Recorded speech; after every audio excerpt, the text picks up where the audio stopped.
안녕하십니까? 주님의 은혜와 축복이 시청자의 가정에 함께 하시기를 축원합니다.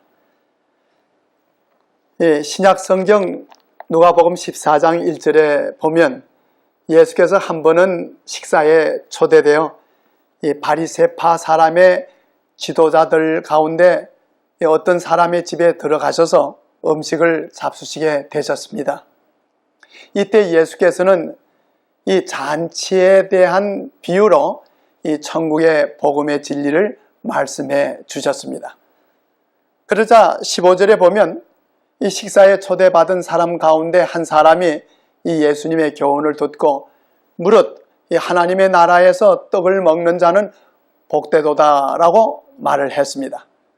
이 바리새인은 마치 자기가 하나님의 나라에서 이 틀림없이 한 자리를 차지할 것처럼 매우 아주 자신 있게 말했던 것입니다. 이 사람은 자기가 이 천국에 들어가기에 합당한 자격을 갖추었는지는 생각지 않고 이 자기가 천국에서 누리게 될 축복만을 생각했던 것입니다. 이와 마찬가지로 오늘날에도 이 약속된 구원의 조건들은 이행하지 않으면서 이 예수님으로 말미암아 이 구원받은 것을 기뻐하는 이 교인들의 태도와도 같은 것입니다. 당시 유대인들에게는 이 종교적 축제와 연관된 이 거룩한 절기가 철마다 있었습니다. 그것은 그들이 누리게 될 영생의 축복 잔치에 대한 표상이었습니다.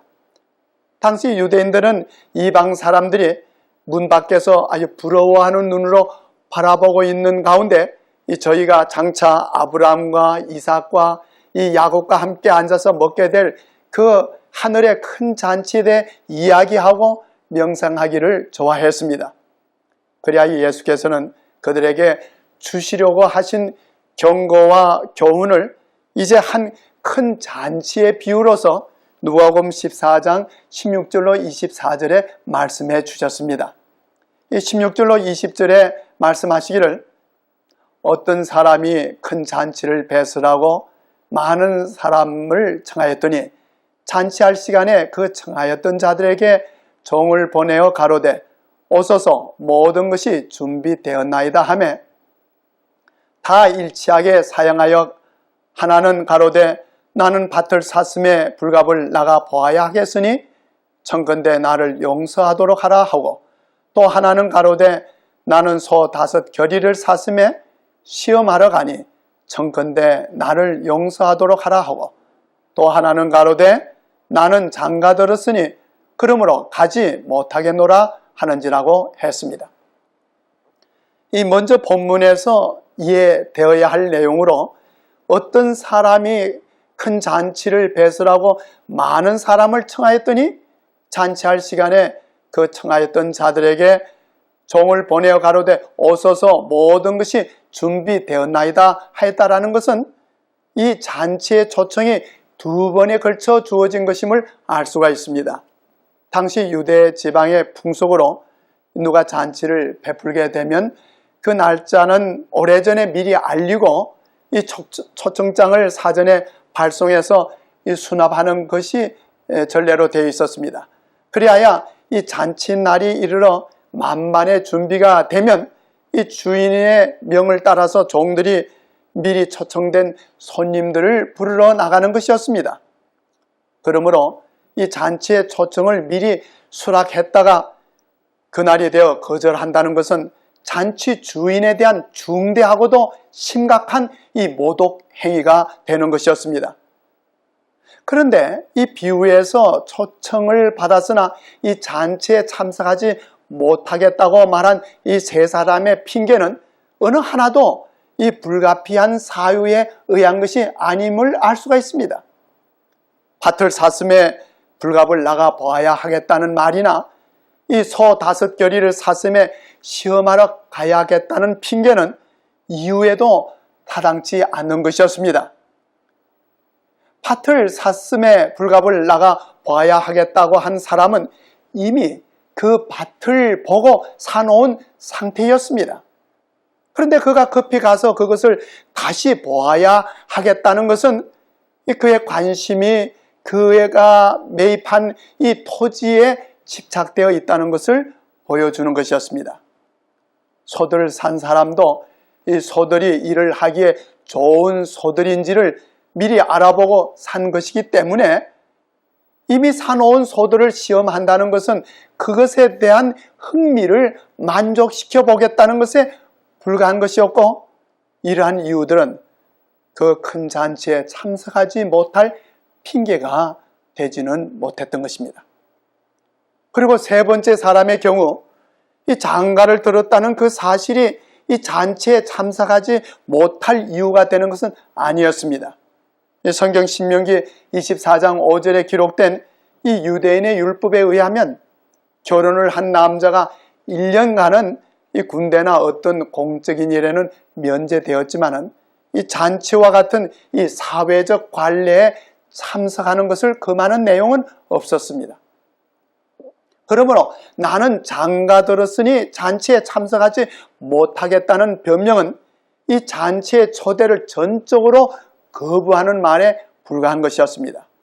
도리어 율법에 아내를 즐겁게 할지니라는 말씀을 따른다면 마땅히 아내와 함께 그 잔치에 참석했어야 하는 것이었고, 이는 환영을 받을 일이었습니다.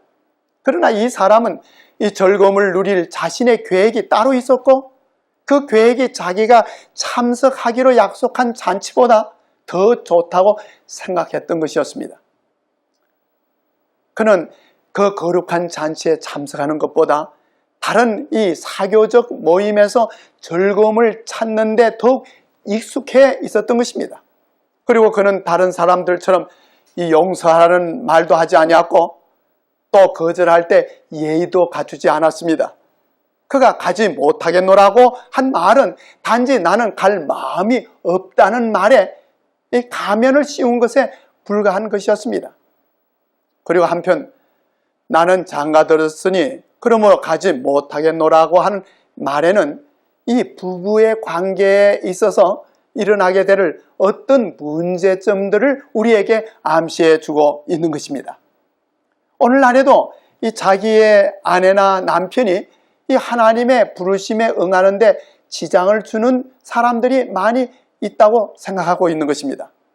어떤 남편의 경우 내 아내가 반대하고 있는 이상 이 나의 소신을 따라 행할 수 없으며 내 아내의 영향이 나로 하여금 그것을 단행하기에 지극히 곤란하게 만든다고 말하고, 또 어떤 아내의 경우 오소서 모든 것이 준비되었나이다라는 이 은혜의 복음의 초청을 듣고 말하기를 청컨대 내가 그 초청을 받아들일 수 없어요. 왜냐하면 내 남편이 초청에 관심이 없는데 이는 그의 사업에 있어서 그 초청을 받아들이게 되면 지장이 된다고 합니다. 그러므로 나는 남편과 같이 하지 않으면 안 될 것이기 때문에 갈 수 없어요 라는 것입니다. 또한 어떤 이들은 신앙을 받아들임으로 이 가정 불화가 일어나게 된다는 이유로 이 구원의 초청을 거절하기도 합니다. 이는 마치 하나님을 믿는 것을 거절함으로 이 가정의 평화와 행복을 유지하겠다는 말과 같은 것입니다. 그러나 그러한 생각은 전적으로 잘못된 생각인 것입니다. 이기주의를 심는 사람은 그 이기주의의 결과를 거두게 될 것입니다.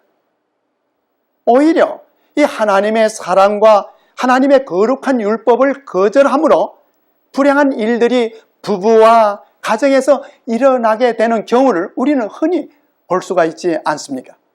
그리하여 이러한 사람들은 내세 천국을 잃어버리게 될 뿐만 아니라 지상 낙원인 가정의 행복과 평화를 유지하는 일에도 실패하게 될 것입니다. 비유에서 이 큰 잔치란 천국 복음의 잔치를 의미하고, 그 잔치를 준비한 주인은 하나님을 나타내고 종은 복음을 전하는 복음 전도자를 의미하는 것입니다. 그러면 이 잔치상의 만찬은 무엇을 의미하는 것이겠습니까?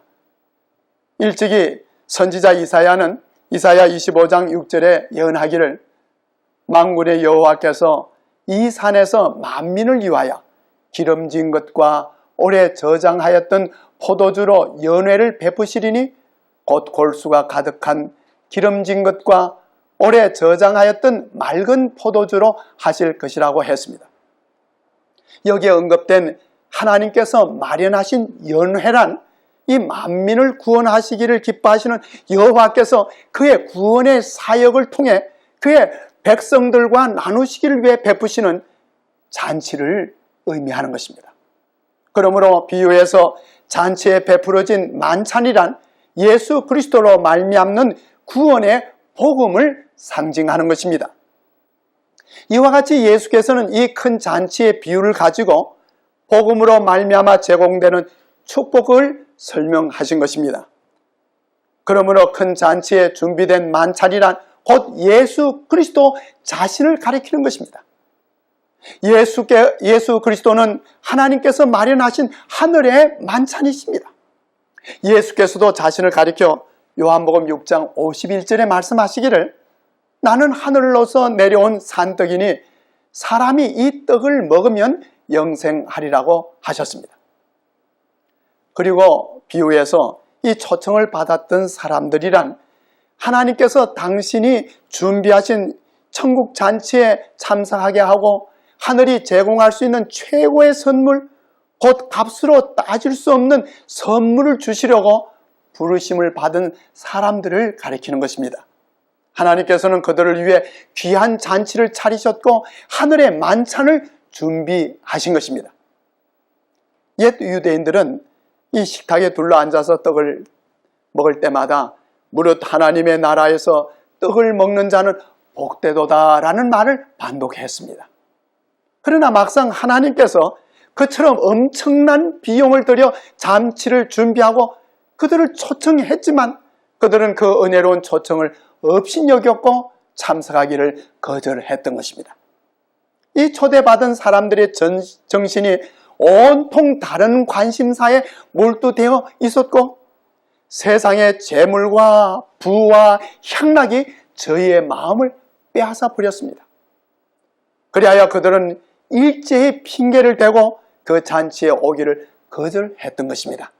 그러므로 이 세 사람의 경우에 있어서 참석하겠다고 약속했던 초청은 제쳐 놓아진 바 되었고 이로 인해 그들을 초대한 잔치 주인은 그들의 냉담과 이 노골적인 거부로 인해 모욕을 당했던 것입니다. 이러한 거절은 요한복음 5장 39절과 40절에 예수께서 너희가 성경에서 영생을 얻는 줄 생각하고 성경을 상고하거니와 이 성경이 곧 내게 대하여 증거하는 것이로다. 그러나 너희가 영생을 얻기 위하여 내게 오기를 원하지 아니하는도다 라고 하신 말씀과 같은 것입니다.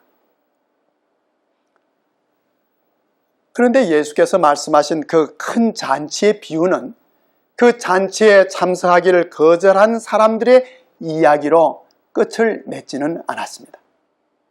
누가복음 14장 21절에 보면 이 초청을 받았던 사람들에게 종이 가서 다시 초청을 했으나 사람들이 그 잔치에 참석하기를 거절하자 종이 돌아와 주인에게 그대로 고하니 이에 집주인이 노하여 그 종에게 이르되 빨리 시내 거리와 골목으로 나가서 가난한 자들과 병신들과 소경들과 저는 자들을 데려오라고 했습니다.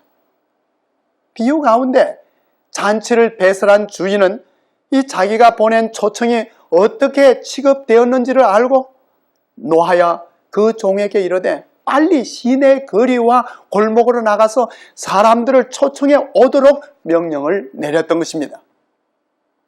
이 비유에서 처음에 초청을 받았던 사람들은 당시 유대인들을 가리키는 것이지만은 특히 하나님의 말씀을 위탁받았던 바리새인들과 유대 종교 지도자들을 가리키는 것입니다. 그들은 다른 사람들에 비해 하나님께서 마련하신 잔치에 참석할 수 있도록 먼저 초청을 받은 사람들이었지만 그러나 그들은 그 잔치에 참석하기를 거절했던 것입니다. 초대된 사람들이 잔치에 참석하지 않는다고 해서 준비된 잔치가 취소될 수는 없는 것이었습니다. 그리하여 주인이 종을 시내 거리와 골목으로 보내서 사람들을 초청하였는데 여기에서 말한 시내 거리란 오늘날 다양한 사람들이 살고 있는 이 사회의 도심지를 가리키며, 골목이란 사회에서 소외된 사람들이 살고 있는 외진 곳을 가리키기도 하는 것입니다. 그래야 잔치를 배설한 주인이 골목으로 나가서 가난한 자들과 병신들과 소경들과 저는 자들을 데려오라고 한 말은 앞서 예수께서 잔치에 대해 말씀하신 누가복음 14장 13절에서 잔치를 배설하거든 차라리 가난한 자들과 병신들과 저는 자들과 소경들을 청하라는 말씀과 같은 것이었습니다. 실제로 예수께서 봉사 사역을 하시고 계실 때 이러한 부류의 사람들이 예수께 나와 천국 복음을 받아들이고 구원을 받았던 것입니다. 특히 요한복음 2장 14절로 16절, 또 마태복음 21장 14절과 15절에 보면 예수께서 성전을 2번씩 정결케 하신 일이 있었습니다. 그때 이 유대의 제사장들과 관원들은 예수님을 배척하고 떠나갔지만 도리어 가난한 자들은 뒤에 남아있어 사랑과 자비가 나타난 이 예수님의 얼굴을 바라보고 있었습니다. 사람들은 주여 나를 축복하소서라는 이 간절하고도 가련한 호소를 하면서 예수 그리스도께 가까이 몰려들었습니다.